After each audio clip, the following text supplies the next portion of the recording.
In this lesson, I want to talk about content. Now, content is really the key to what the internet is all about. Users will come to the internet and they're looking for content. They'll use search engines to search for that content. They'll use browsers to see that content, and the World Wide Web, the internet networks, and they'll use their computers to output that content from the browser.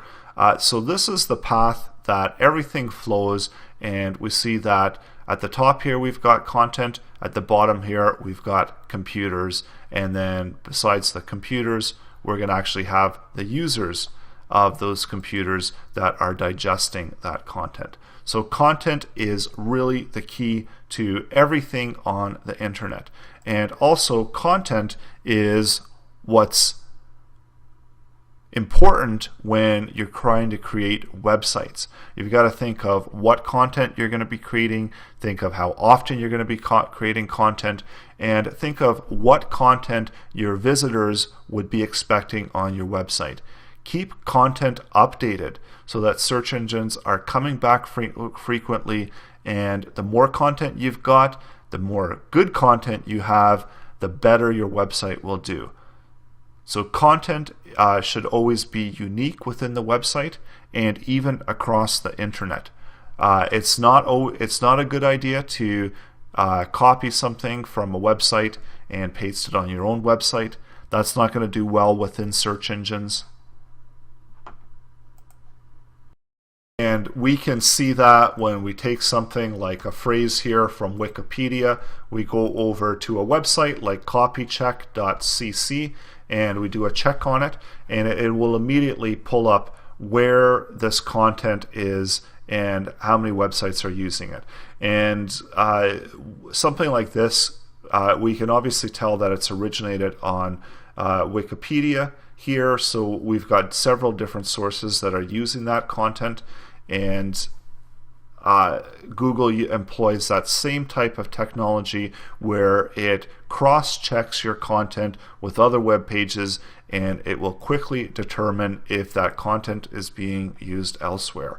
So a number of ways of getting content on your website. So one of the common things are blogs, and this is really good for content generation. It gives you reason to be on and creating brand new content. So blogs typically tend to do really well, and if you're using WordPress, then I'm sure you know what blogs are all about. So WordPress is originally designed as a blogging platform, and it's expanded since then. So going back to different amounts of wording that you should use. So you should always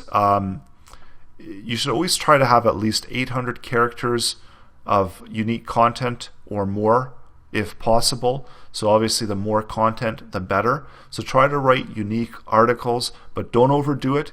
Make sure that the content is relevant and it's readable by users. And as well, add in new content, update content as often as possible. And usually when we're dealing with content, it's a good idea to come up with a content strategy so that you can schedule time on a regular basis to be adding and updating content to your websites. So when it comes to keywords and using keywords within content, you should look to use them 2 to 4 times, again depending on how much content you have. Make sure that they're not occupying more than 2 to 8% of the content. So these are just rough figures. As long as it's natural and the flow of the content makes sense when you're reading it, that it doesn't look like you've stacked a bunch of keywords, you should be okay for keyword use within your content.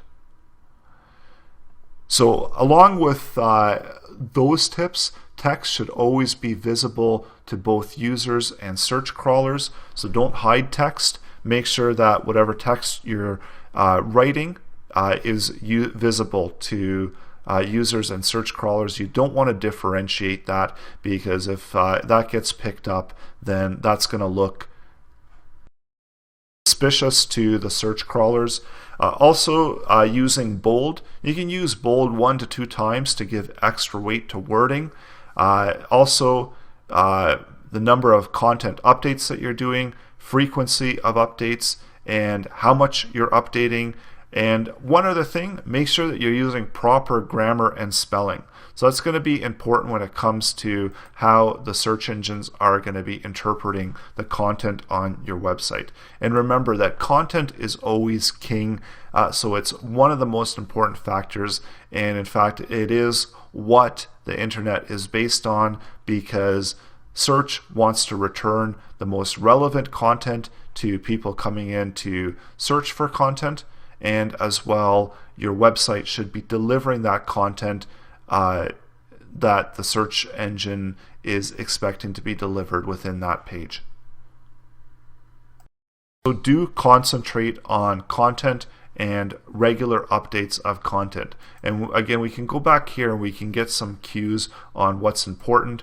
So the frequency that it's been changed. So it's always a good idea to update new content, and also with the priority of that content as well. So we see that within the XML sitemaps, that these are all relevant factors, and as well it should be relevant within your content strategy as well.